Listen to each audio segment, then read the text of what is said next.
안녕하세요. 생일신현전무에 근무하는 현무린입니다. 지난 주말은 안타깝고 우울하고 슬프고 답답하고 그런 기분으로 시간을 보냈습니다. 저와 비슷한 많은 젊은 촌출들이 어처구니 없는 사고로 운명을 달리했습니다. 삼가 고인의 면목을 빌며 힘든 시간을 보내고 계실 유가족 여러분들과 시청하시는 시청자님들에게 위로의 말씀을 드립니다. 이런 위험한 사고가 반복되지 않도록 국민의 건강과 안전을 돌봐야 할 관리기관 전체가 반성하고 사고 과정을 다시 살피고 개선해야 할 책임이 있다고 생각합니다. 자, 오늘은 상거래 또는 금전거래 후 채권자 여러분들께서 채무자의 변제 약속을 대신하여 받아놓은 지불각서, 차용증, 현금 보관증, 지급 확인서 등 각종 서류를 근거로 채권 주심을 계획하고 실행해야 하는 과정에 대해 이야기해 보도록 하겠습니다. 먼저 저희 신용정보회사에서 채권자 상담 시 채권 원인 서류를 갖고 계신 각종 서류 중 상당히 많은 경우가 채무자의 변제 불행으로 인해 지불각서, 차용증, 현금 보관증, 지급 확인서 등을 받아놓고 하염없이 변제를 기다린 채권자 여러분들이 많습니다. 그런데 먼저 서류들의 형식과 작성된 내용들을 보면 전차만별로 다르고 기재사항 누락 또는 채무자의 허위기재 등으로 정당한 권리 주장과 심지어 향후 강제 집행을 할 수 없는 서류도 다수 발견되는 게 현실입니다. 물론 채권, 채무 관련 법률 지식을 갖고 채권 관리와 민사소송 경험이 충분한 채권자라면 그렇지 않지만 꽤 많은 서류들의 기재사항이 미흡하고 흡결사항이 있는 게 현실입니다.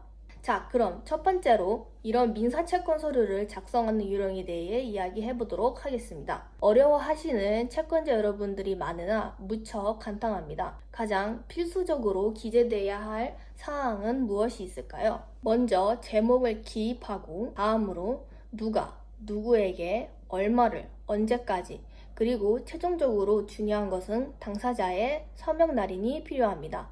정말 간단하죠? 기본적으로 이 5가지 내용만 충실히 기재되어 있다면 거의 완벽한 민사채권 서류입니다. 먼저 제목을 기입하시고 예를 들면 지불각서, 차용증, 현금 보관증, 지급 확인서 등 제목을 기입하고 그 다음으로 당사자 즉 채권자와 채무자를 명시하고 다음으로 변제받아야 할 채권 금액과 그 금액을 언제까지 갚을 것인가에 약속한 변제기일을 기입하면 됩니다. 여기서 좀 더 자세한 내용을 설명드리면 당사자의 주소, 주민번호를 기입해야 합니다. 채권자는 향후 채무자가 변제를 미루고 연락두절, 행방불명 시 채무자 소재 파악이 어려운 경우 작성된 서류를 근거로 해당 관공서에 이해관계 사실을 제출하고 소재 파악을 하려면 채무자 주민번호를 필수적으로 알아야 하기 때문입니다.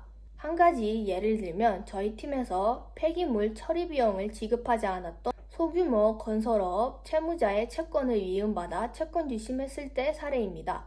채권자는 채무자의 전화번호만 알고 거래했고 추심 담당자는 연락을 취해 채무자와 면담 약속을 하고 면담을 진행하게 되었는데 채무자는 채권자와 수없이 했던 변제 약속을 추심 담당자와도 다시 반복하는 상황에서 저희 팀 주심 담당자는 채권자와 함께 채무자의 주민번호를 포함하여 지불각서를 받았고 면담을 마쳤습니다. 물론 지불각서상 지급기일의 약속을 지키지 않았고 전화 연락도 받지 않은 상황에 이르러 지불각서를 근거로 소송을 진행해야 했으나 기재된 주민번호는 허위기재였으며 전화번호로 사실조회 후 당사자의 소재를 파악하고 민사소송과 변행하여 형사 고소를 통해 진행하여 확정 판결을 받았으나 형사 고소권은 당사자의 불수속으로 현재까지도 기소 중 상태인 남아있는 채무자의 사례가 있습니다. 향후 채무와 정상적으로 경제활동, 금융거래 또는 소득 활용을 하게 된다면 그는 해당 채권 변제를 반드시 해결하게 될 것입니다. 또한 서류 작성 시 중요한 사항은 지급기일을 명시해야 합니다. 지급기일은 변제기이며 변제기는 채권 서류의 소멸시효 기산일입니다. 채권자는 변제기일 또래 이후 강제집행 등 법률 행위를 할 수 있습니다.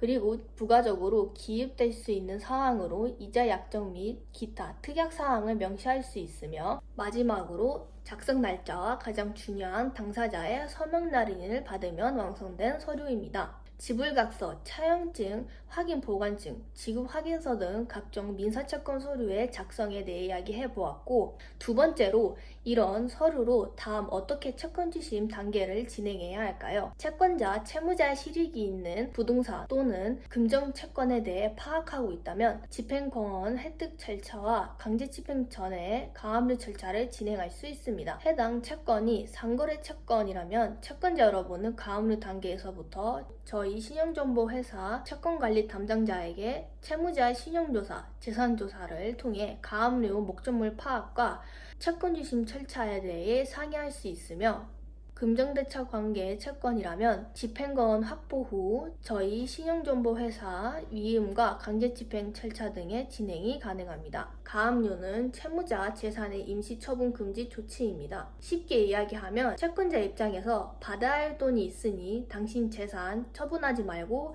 가만히 갖고 있어 라는 뜻입니다. 가압류는 부동산은 물론 채무자의 임차보증, 예적금에 할 수 있고, 공금, 연금, 상여금, 퇴적금 그 밖의 이와 비슷한 성질을 가진 급여채권 2분의 1에 해당하는 금액에 할 수 있습니다.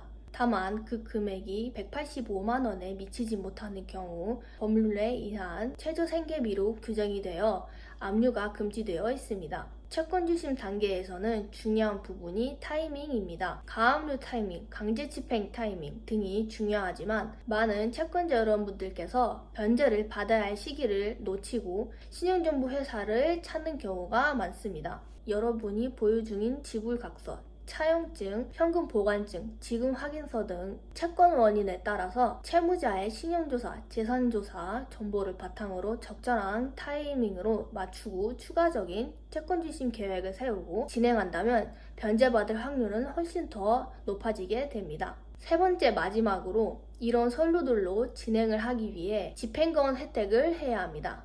법원의 소송 또는 집행명령 제도 등을 통해 집행력을 갖춘 서류로 전환하여 채권 소멸시효를 연장하고 법정이자를 보장받도록 조치해야 합니다. 대부분 채권자분들은 집행권을 획득하고도 변제금을 돌려받지 못하는 경우가 많습니다.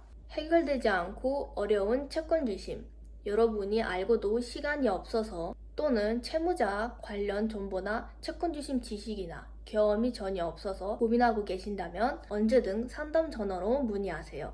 채권자님들의 부실 미수금 회수를 위해 365일 언제든 관련 업무 상담 서비스를 받으실 수 있습니다. 오늘은 미수채권으로 인해 채권자 여러분들이 확보하는 관련 서류들의 작성과 채권주심 절차에 대해 알아보았습니다. 생신년정보 현무린이었습니다. 시청해주셔서 감사합니다.